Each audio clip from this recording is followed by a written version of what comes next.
Bismillahirrahmanirrahim. Assalamualaikum warahmatullahi wabarakatuh.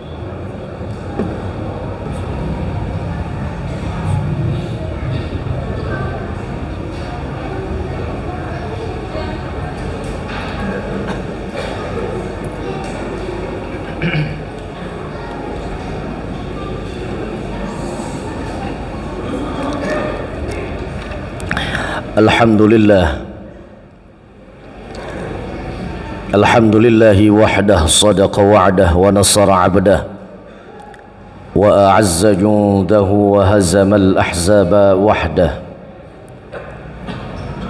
Ashhadu an la ilaha illallah wahdahu la sharika lah, la na'budu illa iyyah. Wa ashhadu anna sayyidana wa nabiyyana Muhammadan abduhu wa rasuluhu la nabiyya wa la rasula ba'dah. Allahumma fasalli wa sallim ala rasulillah Sayyidina Muhammad ibn Abdillah miftah babi rahmatillah wa ala alihi wa ashabihi wa mawalah, la hawla wa la quwwata illa billah. Amma ba'du fa ya ibadallah, usikum wa nafsi bitaqwallah wa ta'atihi la'allakum tuflihun. Kama qala ta'ala fi kitabihil aziz,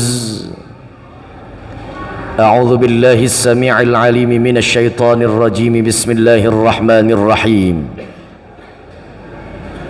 Ya ayyuhalladzina amanu taqullaha haqqa tuqatih wa la tamutunna illa wa antum muslimun. Faqad fazal muttaqun, faqad fazal abidun al-mukhlisun. Ma'asyiral muslimin, sidang Jumat yang dimuliakan oleh Allah Subhanahu wa taala. Ayyuhas shaimun wal qaimun, yang mudah-mudahan kita seluruhnya senantiasa dalam perlindungan dan penjagaan dari Allah Subhanahu wa taala. Amin ya rabbal alamin. Puji dan syukur kehadirat Allah Subhanahu wa taala. Pada kesempatan siang ini Allah berikan kepada kita tanaman yang baik. Bahkan tanaman ini Allah tumbuh kembang biakkan di dalam kehidupan dan diri kita sebagai seorang muslim dan mukmin. Tanaman itu adalah iman dan Islam, hidayah dan taufik, yang setiap harinya Allah terus siram. Allah berikan pupuk terbaik untuk kita, sehingga dengan iman dan Islam, hidayah dan taufik yang Allah berikan kepada kita, alhamdulillah, apapun yang diperintah oleh Allah Subhanahu wa taala rasa ringan untuk kita tunaikan. Dengan iman dan Islam, hidayah dan taufik yang Allah berikan kepada kita, apa saja yang Allah larang pada diri dan kehidupan ini serasa tak sulit untuk kita menghindar dari perkara tersebut. Lagi-lagi ini adalah kekuatan, keistimewaan iman dan Islam, hidayah dan taufik dari Allah Subhanahu wa taala. Besar harapan kita mudah-mudahan nikmat iman dan Islam, hidayah dan taufik ini terus berkelanjutan, istiqamah, konsisten dalam kehidupan pribadi kita, sampai nanti waktunya Allah tentukan untuk kita kembali pulang ke pangkuan Allah Subhanahu wa taala. Di hari kematian kita, ajal menjemput, kita berdoa kepada Allah, mudah-mudahan nikmat iman dan Islam, hidayah dan taufik ini tidaklah sirna, musnah dan binasa, melainkan justru Allah berikan kepada kita nikmat iman dan Islam yang terus berkesinambungan, sehingga insya Allah Allah matikan kita dalam keadaan husnul khatimah, mati dalam keadaan tetap iman, borong amal-amal soleh. Insya Allah tempat kembali pulang kita telah disiapkan oleh Allah Subhanahu wa taala, ruang manja penuh dengan kenikmatan yang bernama syurganya Allah Subhanahu wa taala. Amin ya rabbal alamin. Salawat dan salam mari sama-sama kita haturkan kepada Tuan Paduka yang mulia, junjungan alam, pemimpin sejati kita umat Islam dari dunia sampai akhirat. Beliau adalah Nabi besar Muhammad sallallahu alaihi wasallam. Di hari Jumat, Sayyidul Ayyam, yang insya Allah tidak ada panjatan doa anak manusia yang ditolak oleh Allah Subhanahu wa taala. Di hari baik, pada bulan yang terbaik, di bilik ruangan dan bangunan yang sangat dimuliakan oleh Allah Subhanahu wa taala.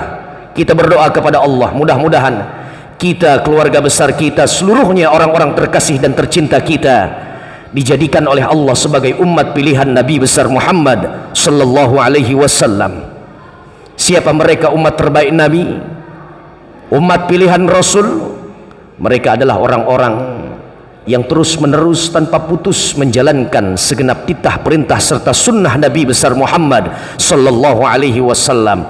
Kelak umat yang inilah Allah berikan kepada baginda Rasul satu otoritas untuk memberikan syafaatul uzma dari tangan mulia Nabi besar Muhammad sallallahu alaihi wasallam kepada kelompok umat yang terus-menerus menjalankan segenap apa yang menjadi sunnah Nabi besar Muhammad sallallahu alaihi wasallam. Dan mudah-mudahan kita berharap kita dan keluarga kita masuk pada golongan tersebut. Amin ya rabbal alamin. Para jemaah sekalian yang dimuliakan oleh Allah Subhanahu wa taala, hari ini sudah kita memasuki pada bilangan hari ke-16 pada Ramadan tahun ini 1447 Hijrah. Artinya sudah beberapa belas hari kita lewati hari demi hari dan waktu demi waktu yang bergulir pada bulan Ramadan tahun ini. Masih teringat hangat di memori kita betapa indahnya harapan kita ketika Ramadan belum tiba dan menjelang akan baru datang Ramadan. Diawali dari bulan Rajab dan Sya'ban.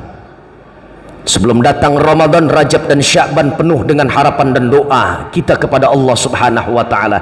Apa yang kita mohonkan kepada Allah pada bilangan Rajab dan Sya'ban?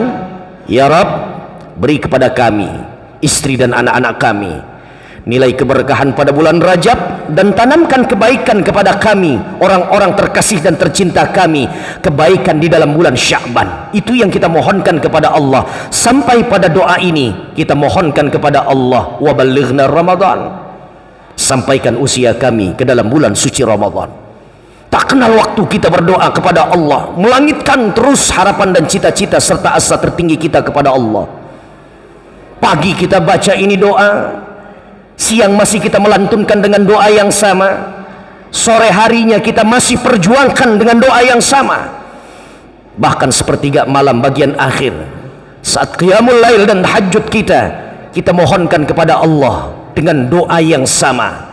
Betapa hebat dan kasih serta sayangnya Allah Subhanahu wa taala, dirasa atau tidak dirasa, langsung atau secara tidak langsung, diakui ataupun tidak diakui, bahwa sungguh dahulu doa kita dari bilangan awal Rajab sampai selesai Rajab, muncul Sya'ban, usai dan selesai Sya'ban, yang kita mohonkan kepada Allah adalah harapan kita sampai ke dalam bulan suci Ramadan.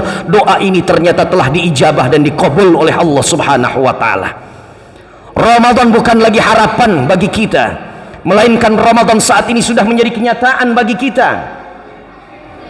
Satu pertanyaannya, sudahkah kita memaksimalkan dari sebuah doa yang kita minta kepada Allah Subhanahu wa taala? Sekaligus ini menjadi pesan dan renungan untuk kita, muhasabah untuk kita semuanya, para tetamu dan juga peserta Ramadan. Jangan menjadi kita pribadi-pribadi atau manusia-manusia yang pandai berdoa, rajin meminta kepada Allah Subhanahu wa taala, tapi maaf, ribuan kali maaf, tak piawai kita dalam memanfaatkan hasil dari sebuah doa yang telah diijabah, disampaikan oleh Allah Subhanahu wa taala. Buktinya adalah Ramadan.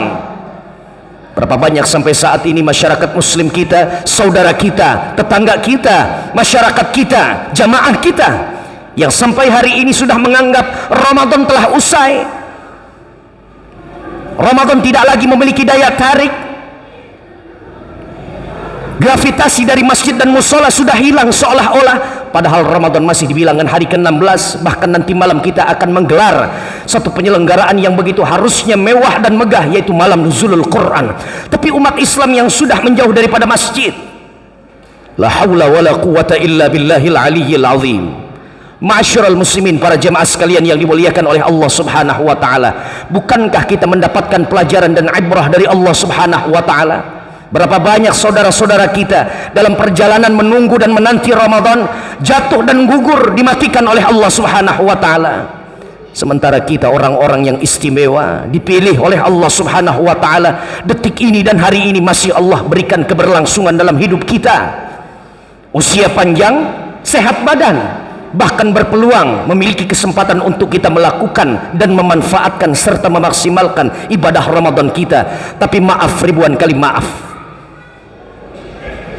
ternyata apa yang diberikan oleh Allah subhanahu wa ta'ala tidak dalam rangkaian sikap syukur kita kepada Allah. Khawatir, cemas dan takut kita, justru Allah subhanahu wa ta'ala memberikan kepada kita penilaian sebagai manusia-manusia yang kufur terhadap nikmat Allah. Wal'iyadzu billah, la haula wa la quwata illa billahil aliyyil azim. Yuk kita mencontoh bagaimana kehidupan Rasulullah sallallahu alaihi wasallam apabila sudah melewati perbatasan dan pertengahan daripada bilangan Ramadan. Bahkan ketika Rasulullah sallallahu alaihi wasallam usia Ramadannya sudah mampu melangkah pada hari pertama di bilangan 10 terakhir Ramadan, ada satu sabda baginda Nabi besar Muhammad sallallahu alaihi wasallam. Ini hadis disampaikan oleh Siti Aisyah Ummul Mukminin, didatangi oleh sahabat, ya Ummul Mukminin, wahai engkau Aisyah, akhbirni, kabarkan kepada kami. Sahabat bertanya kepada Aisyah, kaifa kana Rasulullah sallallahu alaihi wasallam idza dakhala al-ashrul awakhir min Ramadan. Wahai Aisyah, engkau adalah manusia yang paling dekat posisinya dengan Rasulullah sallallahu alaihi wasallam. Kau ring satunya kehidupan Nabi, wahai Aisyah. Berikan kepada kami kabar, bocorkan informasi kepada kami bagaimana keadaan baginda Rasulullah sallallahu alaihi wasallam dengan amaliyah-amaliyah Ramadannya apabila Rasulullah sallallahu alaihi wasallam sudah memasuki bilangan 10 terakhir Ramadan. Ketika itu difahami pertanyaan sahabat oleh Aisyah radhiyallahu taala anha, lalu kemudian tak sulit bagi Siti Aisyah untuk menjawab pertanyaan yang semacam ini. Dijawabnya oleh Aisyah, karena Nabi sallallahu alaihi wasallam adalah suamiku, adalah pemimpin kita, Nabi Muhammad sallallahu alaihi wasallam. Idza dakhala al-ashr al-awakhir min Ramadan, ketika usianya dipanjangkan oleh Allah Subhanahu wa taala, masuk pada bilangan 10 terakhir Ramadan, penghabisan Ramadan, bahkan sampai last minute Ramadan, ada 3 hal yang dilakukan oleh baginda Nabi besar Muhammad sallallahu alaihi wasallam. Mulai mencermati sahabat, Aisyah menguraikan, yang pertama, syadda mi'zarahu, Nabi senantiasa mengencangkan ikat pinggang beliau. Tentunya ini adalah bukan makna hakiki, ada makna yang sesungguhnya terselubung dengan kalimat tersebut. Artinya adalah baginda Rasulullah sallallahu alaihi wasallam senantiasa meningkatkan kuantitas dan kualitas ibadah Ramadannya. Begitu kehidupan Rasul di 10 terakhir Ramadan. Tentunya berbeda dengan kehidupan kita. Secara statistik dan juga grafis kita, dari awal penuh masjid, musola padat, syiar Ramadan begitu menggelegar. Hari pertama, kedua, sampai ketiga, Masya Allah, tutup jalan, merebut masjid, para pembantu masjid dibuat repot oleh jamaah saking membludaknya, sampai gelar tikar tambahan, gelar hambal tambahan. Tapi maaf, ribuan kali maaf, gak usah risau, gak usah pilu. Beginilah masyarakat muslim kita punya wajah. Tunggu sampai bilangan hari keempat dan kelima, genapnya sampai sepekan pada awal Ramadan, jamaah yang awalnya membludak sampai luar ruang masjid, sehingga akan tertib sendiri masuk secara disiplin ke dalam masjid. Bahkan sampai bilangan pertengahan Ramadan sudah terkikis sampai bilangan habis Ramadan, habis jamaah Ramadan dan juga tarawihnya. La haula wa la quwata illa billahil aliyyil azim. Bukankah cinta kita kepada baginda Rasul? Bukankah mahabbah kita kepada Nabi Muhammad sallallahu alaihi wasallam? Tanda cinta dan mahabbah itu adalah mengikut, setia terhadap apa yang pernah dicontohkan oleh orang yang kita cinta. Begitu adalah dalil dan konsep dalam bercinta. La haula wa la quwata illa billahil aliyyil azim. Itu yang pertama, ma'asyiral muslimin, para jemaah sekalian yang dimuliakan oleh Allah Subhanahu wa taala. Justru di bilangan terakhir Ramadan, Nabi sallallahu alaihi wasallam meningkatkan, memajukan, memadatkan, mensyaratkan di dalamnya amaliyah Ramadan yang begitu banyak. Yang kedua, Aisyah menjawab, wa ahya lailahu, di malam-malam bulan suci Ramadan Nabi senantiasa menghidupkan dengan amaliyah Ramadan apapun yang pernah diajarkan oleh Allah dan malaikat Jibril. Nabi tambah nilai qiraatul Qur'annya. Dia setorkan hafalan ayat Al-Qur'annya di hadapan Jibril alaihissalam setiap kali datang bulan suci Ramadan. Di malam harinya tidak terlewatkan oleh baginda Rasulullah sallallahu alaihi wasallam untuk membaca ayat suci Al-Qur'an. Ini ma'asyiral muslimin, para jamaah sekalian yang dimuliakan oleh Allah Subhanahu wa taala. Keidentikan Ramadan adalah Al-Qur'an. Ramadan identik dengan Al-Qur'an. Al-Qur'an tidak bisa dipisah-pisahkan daripada Ramadan. Sehingga Allah Subhanahu wa taala tentukan dan pilihkan untuk Al-Qur'an diberikan oleh Allah dan diturunkan oleh Allah persis pada bulan yang mulia. Generalnya 11 bulan yang lainnya adalah bulan suci Ramadan. Dan ini momentum untuk kita memperbanyak baca Al-Qur'an. Syekh Aiman Rusdi di dalam kitabnya Hilyatut Tilawah fi Tajwidil Qur'an menyatakan ada 5 kepatutan kita umat Islam terhadap Al-Qur'an. Baca itu Al-Qur'an, pelajari sehingga datang pemahaman tentang Al-Qur'an, ngerti dan tahu, sadar apa isi kandungan Al-Qur'an, pesan-pesan dari Allah Subhanahu wa taala. Ketika sudah kita membacanya, kemudian paham terhadap apa yang Allah titipkan pesannya daripada Al-Qur'an, baru mulai mampu kita menghayati. Setelah ada penghayatan, apresiasi di dalam hati dan dada kita, baru kemudian ada kekuatan kita untuk mengamalkan. Setelah kita amalkan, tidak ada beban untuk kita dakwahkan 5 kepatutan umat Islam terhadap Al-Qur'an. Baca, pahami, hayati, amalkan, dakwahkan isi kandungan Al-Qur'an. Itu yang dilakukan oleh Rasulullah sallallahu alaihi wasallam. 23 tahun masa kenabian Nabi, 13 tahun di kota Makkah, 10 tahun lengkap di kota Madinah. Satu misi, bumikan Al-Qur'an, tanamkan akidah melewati jalur daripada Al-Qur'an itu sendiri. La haula wala quwata illa billah. Ditambah lagi dengan tarawih, tahajud, qiyamul lail. Bagi kita yang dihadapkan pada Ramadan ini dengan beberapa pilihan istikharah, silahkan, apapun bentuk dan rangkaian, jenis dan macam, aneka ragam ibadah-ibadah yang telah kita ketahui dari guru-guru kita, ulama-ulama kita, kerjakan di sepertiga bagian malam terakhir Ramadan. Niscaya inilah yang nantinya ketika Allah secara random dan acak meletakkan itu Lailatul Qadar, bukan kita yang mencari dan memburu Lailatul Qadar, tapi Lailatul Qadar atas izin Allah yang akan menyasar pada diri kita. La haula wala quwata illa billahil aliyyil azim. Jangan lagi ada di antara kita yang memecah antara ganjil dan genap bilangan 10 terakhir Ramadan. Oh, ini ganjil, saya i'tikaf di dalam masjid kecintaan dan favorit saya. Oh, ini malam genap, saya beristirahat. Tidak. Taharraw Lailatul Qadar. Rasul katakan, ikhtiarkan, juangkan, kalau perlu begadangkan 10 malam terakhir tanpa harus kita tebang pilih mana ganjil dan genap. Bayangkan ma'asyiral muslimin, para jamaah sekalian yang dimuliakan oleh Allah Subhanahu wa taala. Kebetulan pada tahun ini setelah penetapan majelis itsbat dari Kementerian Agama, selisih kita 1 hari.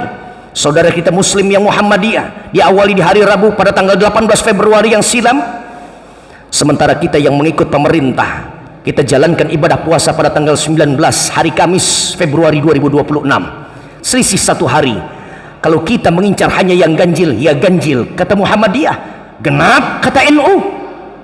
Sementara Lailatul Qadar tidak mengerti, nggak mau tahu urusan mana Muhammadiyah, mana NU, mana ormas Islam yang lainnya. 10 terakhir Ramadan, ini last minute terakhir Ramadan diberikan oleh Allah Subhanahu wa taala kepada kita. Maksimalkan. Dari mimbar mulia Jumat ini khatib menyampaikan, khususnya ini pesan adalah pantul balik bagaikan cermin di hadapan khatib, adalah untuk manfaat khatib sendiri. Apabila ini dinilai manfaat besar, silahkan bungkus, jadikan oleh-oleh, bawa pulang ke rumah kita, sampaikan kepada orang-orang terkasih dan tercinta kita. Yang ketiga, kata Aisyah mengatakan, yang dilakukan oleh Rasul, selain daripada Rasul tingkatkan kualitas dan kuantitas ibadah Ramadannya, Nabi hidupkan malam-malam Ramadannya, Nabi senantiasa membangunkan kami. Saya istrinya dibangunkan oleh Rasul, beberapa istri yang lain juga dibangunkan oleh Rasul, bahkan sampai Fatimah yang asyik sedang tidur nyaman dengan kepulasannya dibangunkan oleh baginda Rasulullah sallallahu alaihi wasallam. Wa aiqadha ahlahu, Nabi bangunkan seluruh jajaran keluarganya. Apa pesannya? Nabi faham. Sesibuk apapun Nabi membina, menanamkan, menumbuhkan nilai tauhid dan akidah serta ubudiyah di hadapan para sahabat. Tetapi Nabi tidak egoistisme tinggi untuk beribadah secara personal dan pribadi saja. Nabi memiliki tanggung jawab menjadi ayah yang baik untuk anaknya Fatimah, menjadi suami yang bijak untuk para istri-istrinya. Dibangunkan seolah-olah Nabi pesankan kepada para jajaran keluarganya, istriku bangun sayang, betul engkau adalah istriku, suamimu seorang Nabi, sementara aku dijaminkan oleh Allah syurga. Kau tidak akan pernah masuk syurga melainkan dengan amalmu sendiri. Fatimah, kau belahan jiwa ayah, bangun sayang, kalau tidak dengan amalmu sendiri, khawatir ayah, kau akan dijerembabkan pada petaka neraka jahanam. Ayah tidak memiliki tiket untuk memasukkan engkau ke dalam syurganya Allah subhanahu wa ta'ala. Ini yang kemudian harus kita ambil. Kalau kita ingin i'tikaf, pergi ke Masjid Al-Mubarakah malam ganjil ataupun genap dari 21 sampai 29, ketika digenapkan sampai malam ke-30, maka ajaklah, serukan, panggil istri dan anak-anak kita. Paling tidak kita yang ada di masjid, istri dan anak-anak kita yang berjuang di rumah dengan tahajud dan qiyamul lailnya, serta amalan apapun yang lainnya. Mudah-mudahan ini menjadi pegangan untuk kita di 10 terakhir bulan suci Ramadan yang akhirnya segera akan berpamitan kepada kita. Kita berdoa kepada Allah, mudah-mudahan Allah berikan keberhasilan pada ibadah Ramadan kita tahun ini.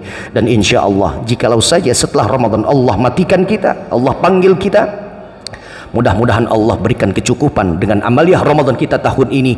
Itulah yang akan menjelma menjadi kenikmatan kita di alam barzah kita. Amin ya rabbal alamin. Barakallahu li wa lakum fil Qur'anil azim wa nafa'na wa iyyakum bima fihi minal ayati wadh-dhikril hakim. Taqabbal minni wa minkum tilawatahu innahu huwal ghafurur rahim. Aqulu qawli hadza wa astaghfirullahal azim li wa lakum wa lisairil muslimina wal muslimat wal mu'minina wal mu'minat fastaghfiruhu innahu huwal ghafurur rahim wa ya najatat taibin. اللهم صل وسلم على سيدنا محمد وعلى آل سيدنا محمد.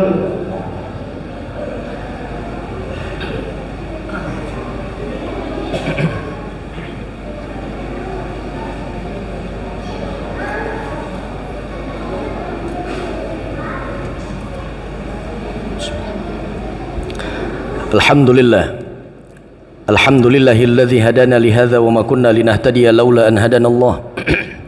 Asyhadu an la ilaha illallah wahdahu la syarika lah, la na'budu illa iyyah, wa asyhadu anna sayyidana wa nabiyyana Muhammadan 'abduhu wa rasuluhu la nabiyya wa la rasula ba'dah.